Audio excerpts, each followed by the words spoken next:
Well, I want to say good afternoon to everyone on behalf of AARP Virginia. In just a few moments, we will begin today's presentation. It's one of our dynamic grandparenting series webinars. We have a special guest here today. I'd like to ask if you would, as you're entering the room, hopefully you'll notice that this is a webinar, meaning that the instruction, the presentation will all be coming from the presenter side, but I am opening up the chat box, which I hope that each of you are aware of. If you haven't opened that up yet, it's typically at the very lowest portion of your Zoom controls, whether you're using a desktop, laptop, or tablet. And if you open that up, you'll see that we are going to be putting some links and information into the chat box. I've also opened it such that webinar attendees, participants can put information into the chat box. We do expect that you'll be civil and utilize that responsibly. But I'd like to invite anyone that's here to drop into the chat box where it is that you're tuning in from today. We often get attendees from here, there, and everywhere. And it looks like our first person is from Florida. So hey, great. That's awesome. Although this program is being sponsored and led by AARP Virginia, it's always fun to see where others are tuning in from. So thank you for participating in that. I will make a couple adjustments and then put my own information in there. I appreciate everyone here today. Some of you who I recognize have been on these sessions before. Today we have 69 people registered to participate. We're not close to that number yet, so I'm going to give a few minutes before we begin officially, but welcome everyone.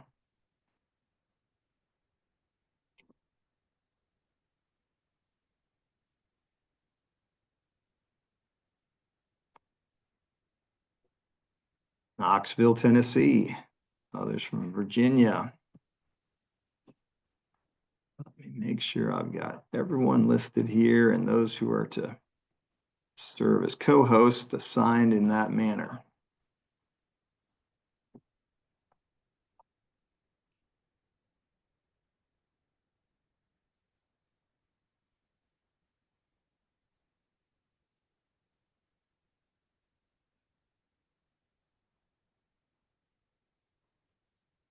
All right, well, let's get started out of respect for everyone's time. I wish to welcome everyone here today as we cover an important topic related to grandparenting. I think most of you are aware that AARP is an organization which has a mission of helping people to age as they wish with dignity and respect, and to be engaged socially, to have connection on the family level as well as friends and other networks. We recognize that having ongoing connection with others is an important part of aging well. Today, we're focusing on the aspect of connecting with one's grandchildren through conversations. And I'm very excited to announce that today's host has a lot of experience in that area, as David Peterson is both a trained counselor with many years of helping individuals and families, but also David comes with life experience and many grandchildren that he is regularly engaged with. I'm happy to say that I've gotten to meet David through some physical fitness activities like pickleball, and also out on the soccer fields as we've been cheering on teammates and family members in that regard. David, I've seen you conversing with your grandchildren, and I know that you have lots to share with us today. Welcome, and I'd like for you to just give a brief introduction to yourself, specifically mentioning the number of grandchildren that you have, before we ask Anna, one of our trained community ambassadors from the Lynchburg, Virginia area, to pull up the slides and begin your presentation today. Welcome, David. Thank you. It's great to be with you. And this topic is one that's so very, very dear to my heart, as I have 9 grandchildren, and they all live fairly close. Those that don't, we have, of course, the electronics that sometimes we love and sometimes we hate, but these are available for us to have those interactions that we might want to have. And so many of us have great stories, stories that are important to us and stories that we want to share because we've succeeded in life. We've made it this far, and that's wonderful. And also, there might have been a failure or two along the way that we would like to see our grandchildren and even our children at times avoid those pitfalls in life if they would take and learn from our experience. Also, I've noticed that many times there's things that happened in our life and even in our parents' and grandparents' life that our children would benefit from knowing. The health issues, for example. I've heard over and over again people saying, I wish I knew what happened with such and such. And it's such an easy thing to plan ahead, to think this through, to be able to give some family history type things that might be very, very helpful for them in the future. Now, of course, genealogy is of great interest to a lot of people, and that's another area that we can share with them. Excellent. Well, David, I just want to say that already in the chat, and I'm so thankful that people are participating in that way. Not only are they mentioning other states that people are tuning in from, including New York, but I thought this was a excellent chat that came in. Said, I need this today. I have one preteen, one teenager, and a 6-year-old that are all siblings. And again, I know that you care about intergenerational connection, and that today you're going to be talking about interacting with grandchildren of all different ages. And again, we just so much appreciate you being here today.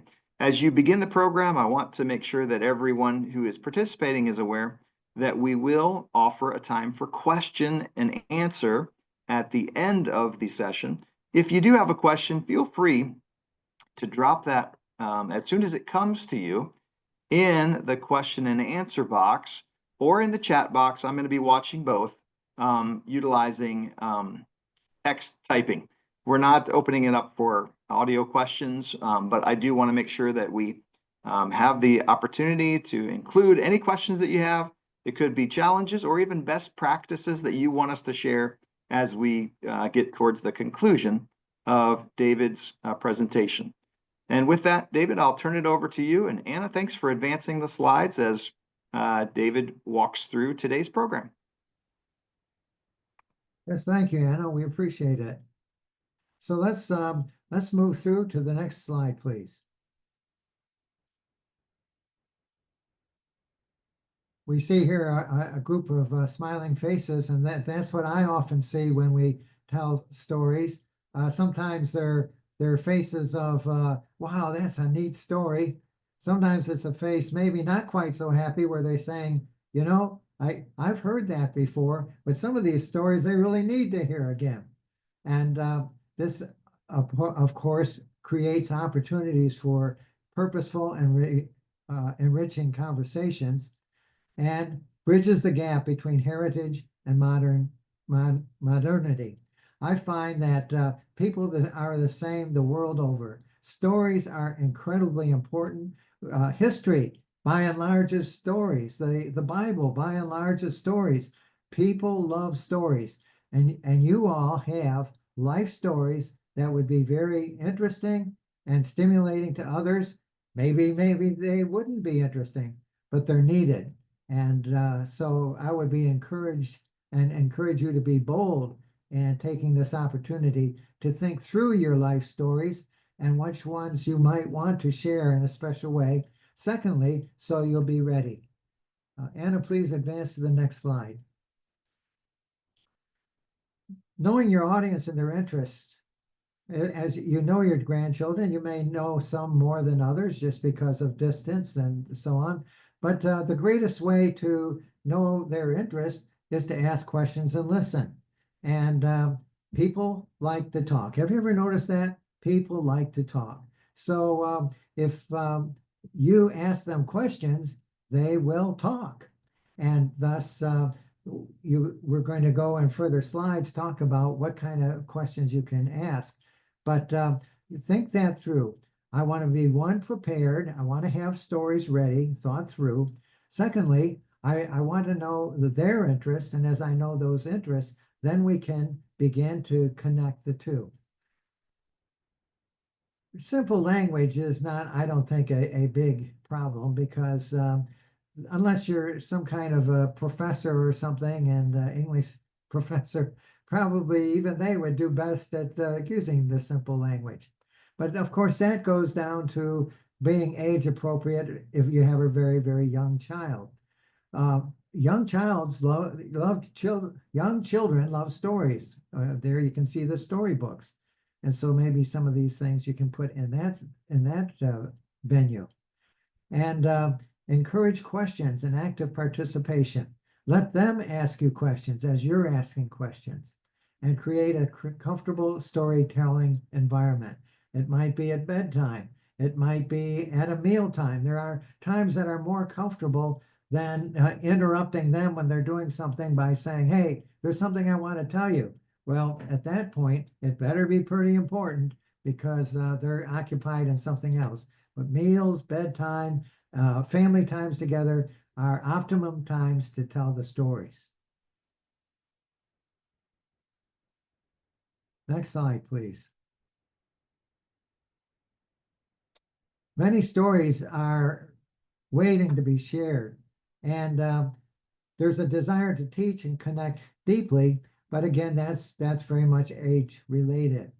There are challenges, and the challenges are fear of repetition that can hinder sharing.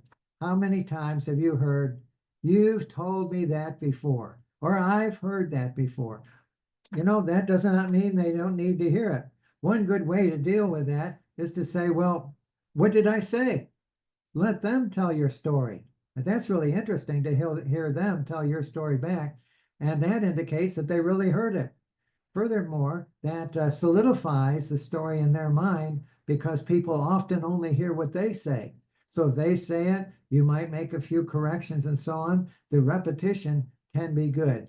Of course, too much repetition can be a problem. So we don't want to go too far there, but keep in mind not to be afraid of the repetition, or not to be afraid of hearing, Grandma, Grandpa, I've heard that before. Then just ask, well, tell me the story. Tell me your story. Now, of course, if they're involved in technology, they think they're smarter than us, because we don't know how to do some of the things they can do so quickly and easily. Well, that's okay. Ask them. You can even ask a 5 and 6 year old to help you with something with the computer, and it's amazing they know how to do it. So that can be a barrier in your mind, or it can be a connection point where you're able to interact with them about these things. And it's also an edification point to point out, oh, aren't you clever? Or isn't that interesting? Or you're showing a lot of intelligence to be able to do that. Edification type things are real connection points. Next slide, please. There's different storytelling formats and styles. We can learn these by our own reading. We can learn these by connecting with them. I decided, well, there's one grandson I wanted to connect with, and he's a big gamer, and so I told him I'd like to connect with him on a game. Oh, he was excited about that. He got me all set up and everything. I started playing that game. It was so far over my head. I finally had to say to him, you know, I really don't think this is going to work. And he kind of appreciated that, because he wasn't really eager to play with me on my newbie level when he was far advanced. But that doesn't mean it has hurt our communication at all. I think he appreciated that I respected it, that, hey, I couldn't do this gaming like he could, but I could admire him for what he was able to do. Technology can also be helpful in sharing your stories. Perhaps if you're able to make a PowerPoint. You could list some things that are helpful in your stories. Encourage intergeneration dialogue and understanding, again, by asking your questions and listening. Listening is really, really powerful. People talk and they want to be listened to. Why do they talk? So they can be heard. And if you are a person who asks questions and listens, they will treasure you, and they are far more open to the stories that you want to tell. Create comfortable spaces for open conversations. Again, we've already discussed that. And the timing, the meals, if you're using the internet for phone conversations or Zoom calls or whatever, these become really comfortable times because they're planned for the open conversations. And celebrate the unique experiences of each generation.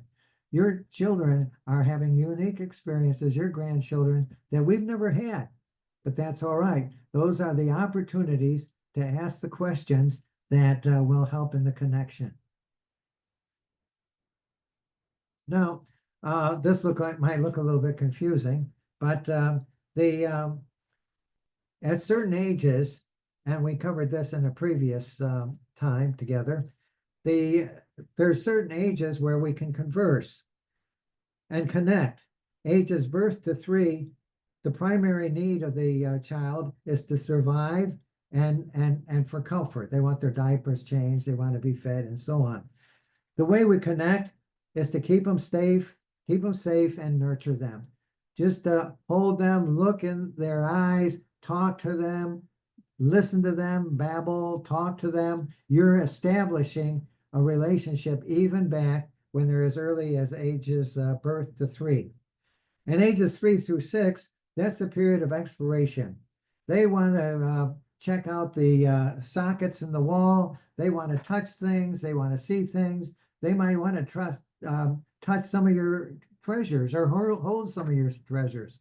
Those treasures can be storytelling opportunities.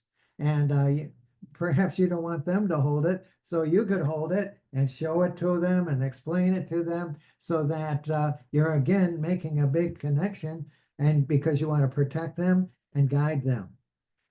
Ages 6 through 12 is the period of inquiry and learning. This is the period where you hear that question, why, and all those questions. They think you're the smartest person in the world, and in their mind you are. And if you will take that time to answer their whys, to answer their questions, and even advance, you know that, for example, you know that they're intrigued by something like a knife. Well, teaching them about your pocket knife and how to use a pocket knife. Wow, that's really neat. Or maybe you have some coins that are valuable. You pull out your coin collection and you begin to tell them how you connected it. Boy, they're looking at these coins and this money and they're thinking, wow, grandma, grandpa are really rich because they've got $23 worth of coins. And all of these are connection points where we can tell our stories, especially in ages 6 to 12, when they are just so open to what you have to say, and you are an authority, you are the learned person, you know more than anybody else in the world, so you really want to grasp that opportunity. In ages 12 through 16, that's the age of peer relationship. The peers become more important than the parents, more important than the grandparents. Boy, their friends are really important. And it's a rough time because since the peers are more important, if they get a pimple, you say to them, well, don't worry about it. Keep your face clean. It'll be gone in a week or two. And the peers say, oh no, you got one of those things. You're going to die. And who do they believe? Of course, they believe the peers. They think that the peers know everything. So how do you connect with them during this age? Well, they ask them questions about their peers. They ask them about their names, what they like, what do you like to do with them? It's still an age when you connect with them, but know that the best way to connect them is through their peer relationships. Plus, there's times that are really good. For example, meals. this age, they love to eat. Meals are really, really important. And so feed them cookies, feed their friends, bring their friends over. You can tell the friends the story too. Sometimes you'll find that the friends are interested when your own grandchildren are, but still they're hearing the stories. And I like to tell parents and grandparents that many times it seems like we're not getting through. But essentially, by telling your stories, it's like building a lighthouse. And slowly, over these years, you're building this lighthouse. And then it turns on when these kids are out there and the rough seas of life, and they look back and there's that lighthouse there. Tragically, there's a lot of people in this world that don't have a lighthouse. They get out in the rough seas of life and they don't have the stories, they don't have the background, they don't have the values and beliefs that their parents and their grandparents had. So take this opportunity, even though it seems difficult, to keep on building that lighthouse. Hey, David, Ages I just want 16, to, if I can, just interrupt because that is such a great point, and I almost wish that we had used that analogy as the title of this presentation. Look, building a lighthouse one story at a time. That's what I just wrote down as my notes, because that is such a great visual picture of what you're demonstrating, in that through storytelling, we convey what's important. What is our purpose? And how do we react when troubles come? That's what a lighthouse is, to help people avoid the rocky shoals, right? A catastrophe. And I really appreciate that visual picture. I'm going to give that some more thought, because the idea of building a lighthouse one story at a time, that is really what you're saying is it's super impactful in the life of the next generation. Thank you for conveying that today. yes, it's impactful, it's necessary, it's helpful, and it may save them a lot of trouble in life. Ages 16 through 22 are the years of independence. These are the years when they are the smartest person in the family. Parents aren't so smart, you're not so smart, they are smart. They're graduating from high school, they're perhaps going on to college, and they know everything. I'm embarrassed to tell you this, but I remember coming home during college and we would have a chicken dinner, and I was taking biology and zoology, and I would sit there and tell them about the different muscle systems in the chicken. I'm sure that really helped their appetite, but that's the way it is. You're the smartest person in the world during those ages, and you're ready to go out and face life, and you want to make a difference in life. And so at that point, you just could sort of smile, enjoy their quote wisdom and great knowledge, ask them questions about it. It's a time of edification where, wow, you've learned a lot. This shows a lot of intelligence. This shows creativity. Wow, you've made it through college. That showed a lot of perseverance. And you'll find when you edify people, their ears perk up. You might not think you're getting through, but when you begin to point out a character quality, and edification is different than encouragement, but you begin to point out something that builds them up, they listen. And that can often be the segue into having another conversation where, yes, I remember when I can talk with them and say, yeah, I remember coming home and telling my family about the mussels and the chicken, and they'll laugh, I'll laugh, and we've connected. Simple things like that. Ages 22 through 32 are the periods of building family and career.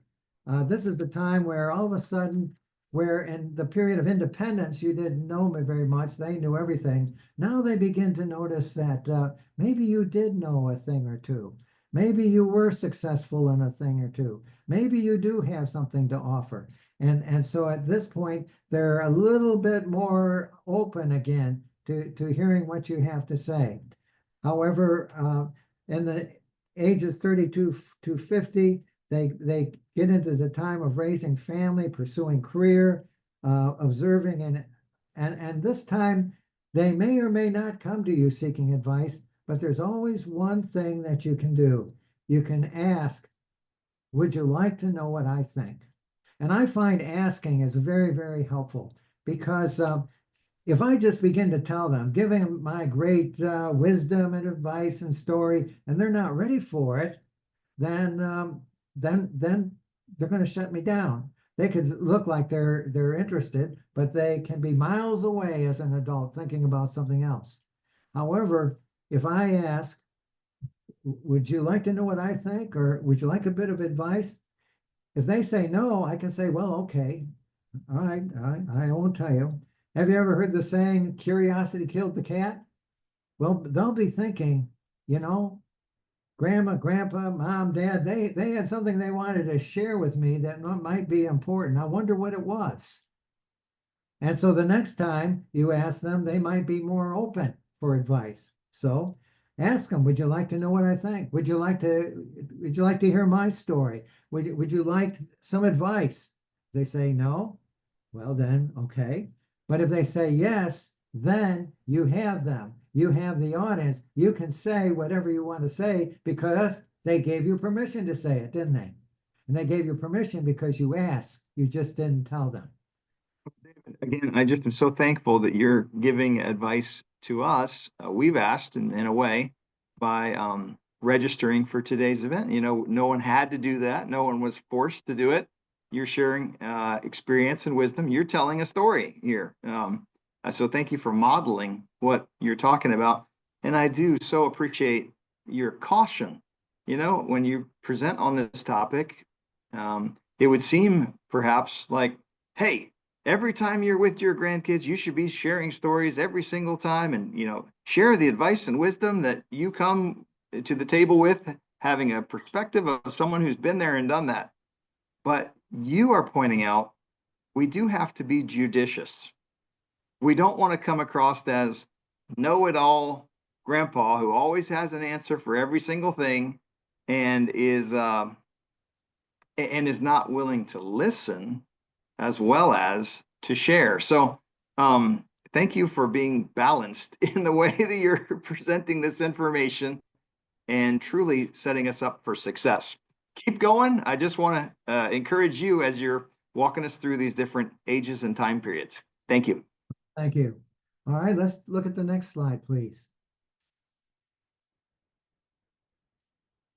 There are some opportunities that we can make. For example, I mentioned that genealogy is of some interest to some children and grandchildren, to others maybe not.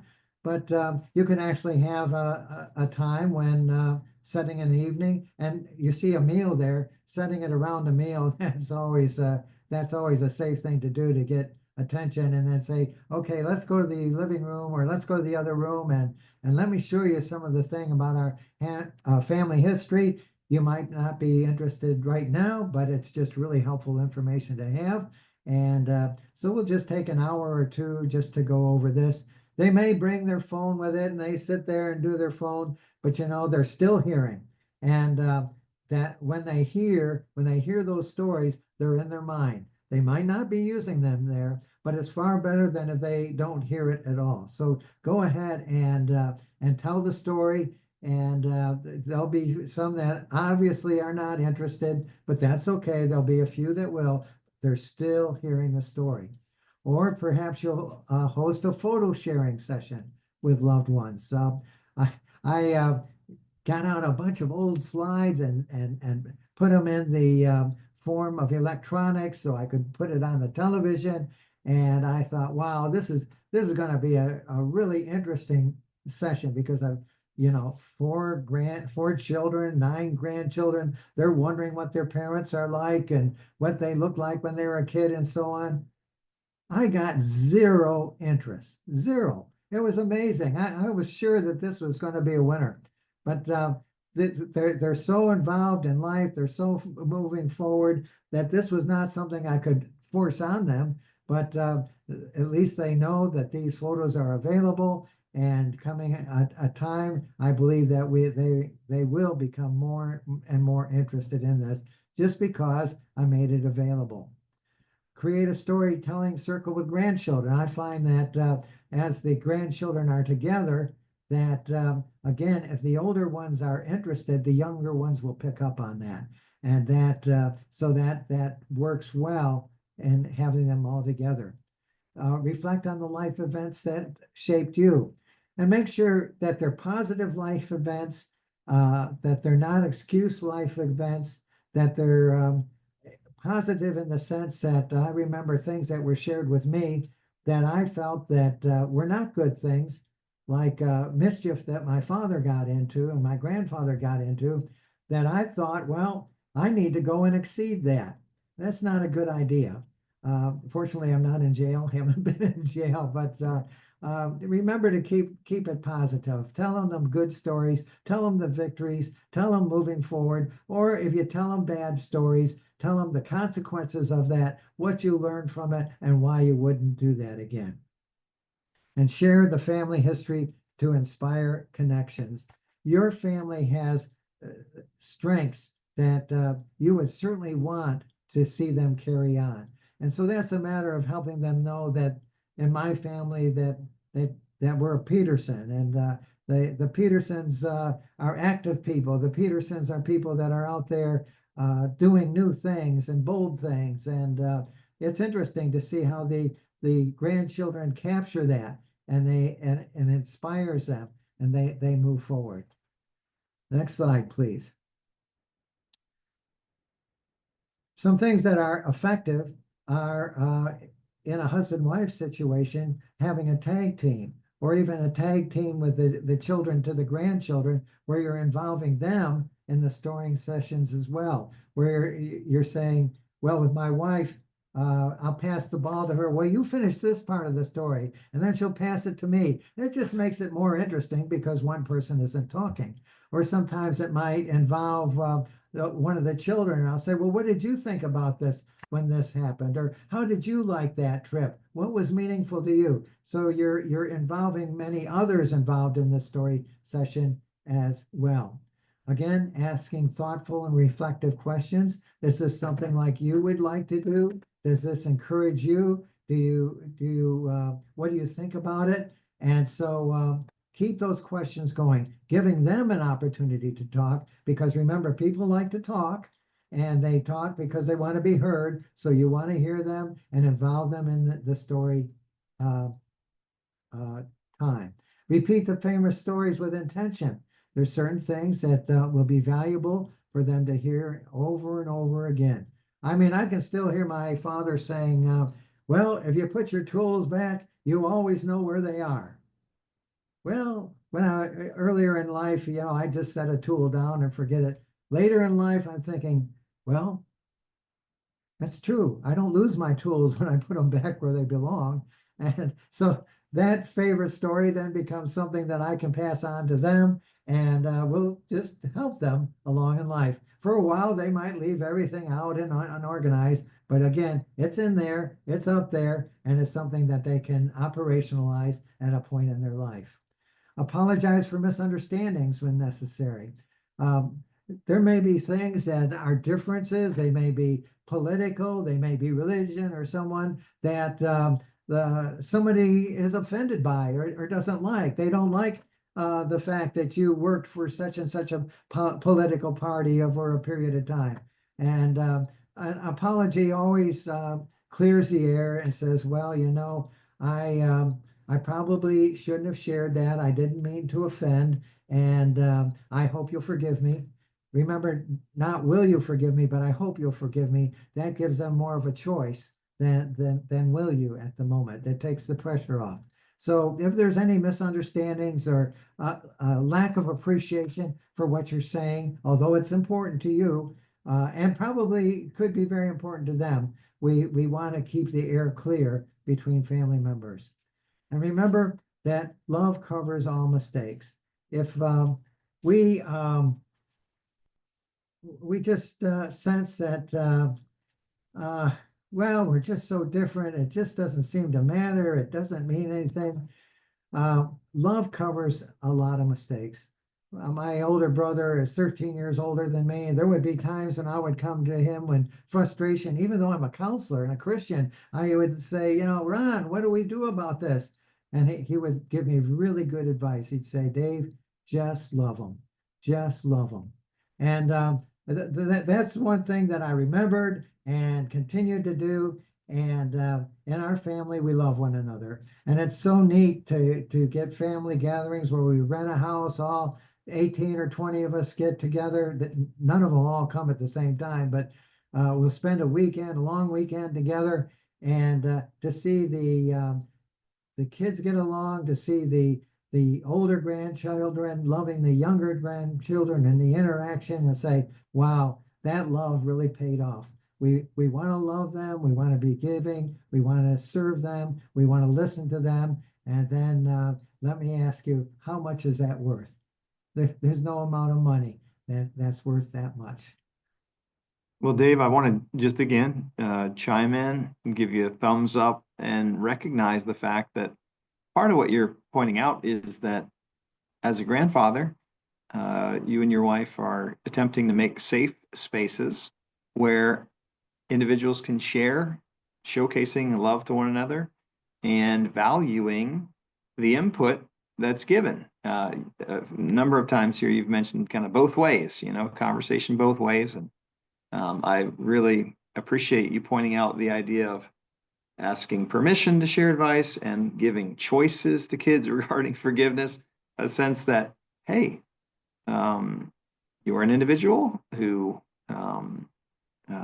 has some independence at different ages, and we value your input as well as I hope that you're listening to and valuing the wisdom from the older members of the family. So thanks for including that. And I just, again, want to express validity to your point of if we can, it doesn't necessarily have to be rent a house at the beach for 2 weeks, but if we can, as you point out, make a special weekend together, maybe at a state park, rent a pavilion at somewhere, and draw people together in a way that storytelling becomes part of the overall family rhythm. It's expected, it's not weird, because, hey, from the start, we've attempted to include that at meals, I don't know, but before bedtimes or when we get together, we want to hear from each member of the family. And I think that does create a sense of importance and sets the expectation that we're thinking generationally. So continue, and thanks again for sharing from the heart. Well, now we're looking at building stronger relationships through encouragement. The first one is encourage their positive traits and strengths. Actually, there's a difference between encouragement and edification. Encouragement comes from the Greek word encourage, which means to impart courage. So that's the good work, nice job, that was impressive, keep going. That's encouragement. Acknowledging their positive traits is edification. Edification means to build up, to give them something to live up to. And that's where we point out character qualities. That showed a lot of love, that was very kind, that was very persevering, that showed a lot of intelligence. I really appreciate your self-control regarding that. You are truly unique. We would post the characteristics that I just mentioned on the refrigerator, and it was really cute. My youngest, after the others would be gone to school, she would be sitting there eating breakfast, and she'd kind of look at that list and she said, Dad, what does UQ mean again? She'd love to hear how she was unique, being the number 4 child. And this makes an impact on them, even as a young child, that you're acknowledging their positive traits. You're giving them something to live up to. Of course, we all need to grow. We all need to develop in these areas, but give them something to move towards positively.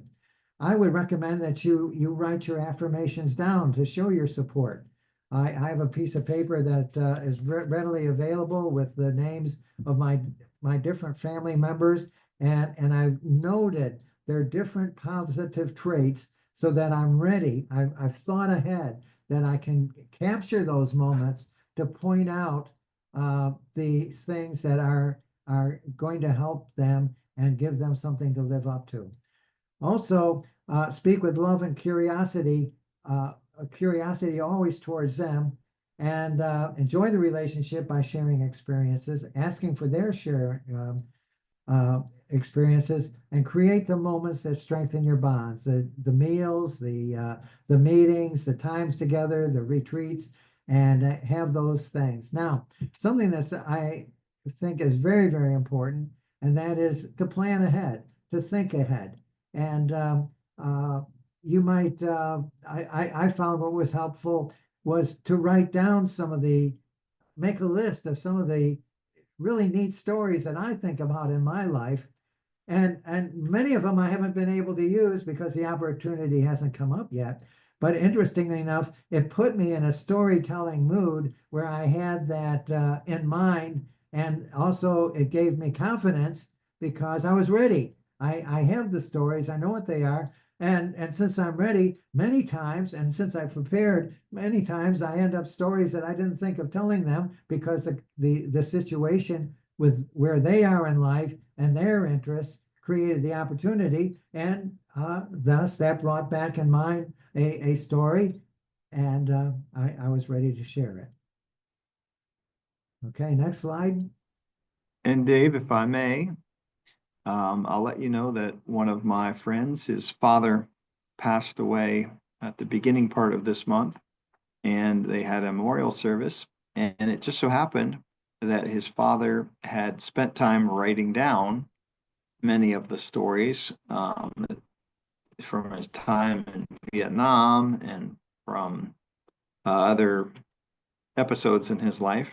And I haven't seen it yet, but my friend said that he, I guess one of his oldest son, had found out about this and had contacted his father, meaning the oldest son's grandfather, and somehow online had figured out a way to have a book of these stories made.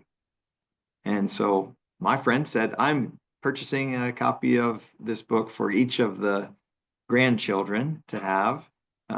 Again, these are now no longer going to be verbally recounted stories, but that the stories are captured in a manner that can be then passed down through the generations. So this isn't a commercial. We're not asking people to use any specific product, but do know that online there are tools to record stories both in audio format as well as to capture in written form.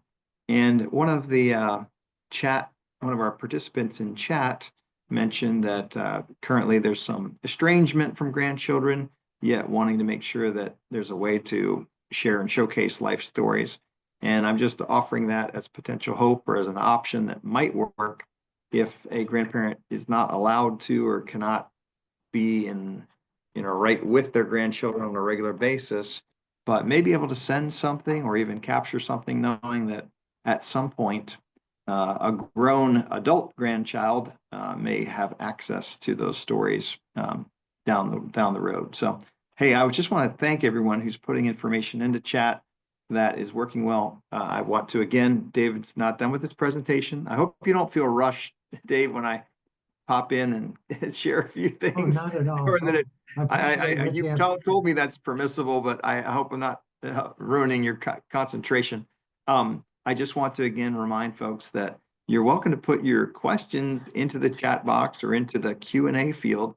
You've got a licensed, trained counselor here with lots of experience that's willing to share and give insight on your specific question. So I encourage you to do that as Dave continues on the presentation. Thank you, Dave. That is an excellent thought on the book. In fact, I've done that, and we don't have the estrangement to deal with, but it is interesting as children get older and they have their children, they want to know about the parent or the grandparents, and unfortunately, there's those terrible things that happen in life. There's divorce and vengeance and separation, and we're going to keep things apart and so on. But when they're adults and they want to know, it's good that there are sources where they can go and a book, whatever, and publish them for free, they print them up, they have a cover on them and everything. They can be very, very attractive.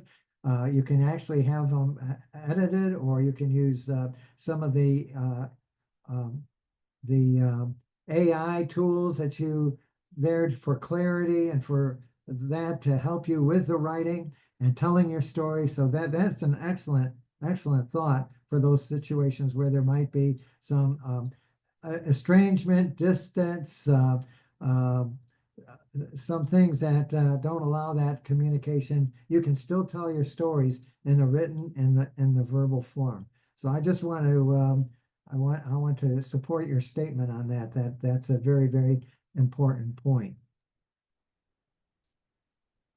And Dave, I just recognized that that was the final slide. I just want to make sure that I'm not jumping the gun as I ask people to, at this point now, put questions into chat if they have individual concerns or ideas.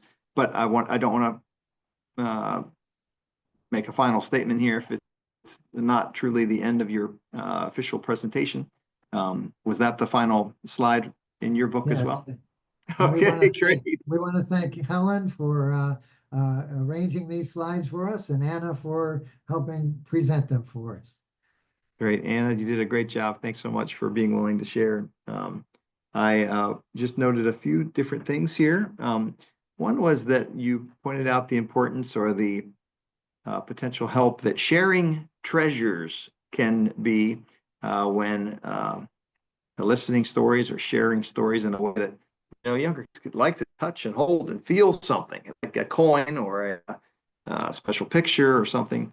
One of the things that came to my mind when you mentioned that is that that can go both ways, meaning that if you have a 9-year-old or a 10-year-old who's just spent some time whittling, a wooden figure and wants to show that treasure that he has with you, that can be a story of, I remember going out in the woods, collecting acorns, finding some different trees that were on my grandfather's property along the riverbanks, and not dismissing what the young person is bringing to you, but incorporating that treasure from the younger one into launching into a story that gives meaning and purpose to what they're doing now.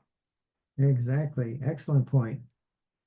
I also was thinking about differences in academic or just general interests.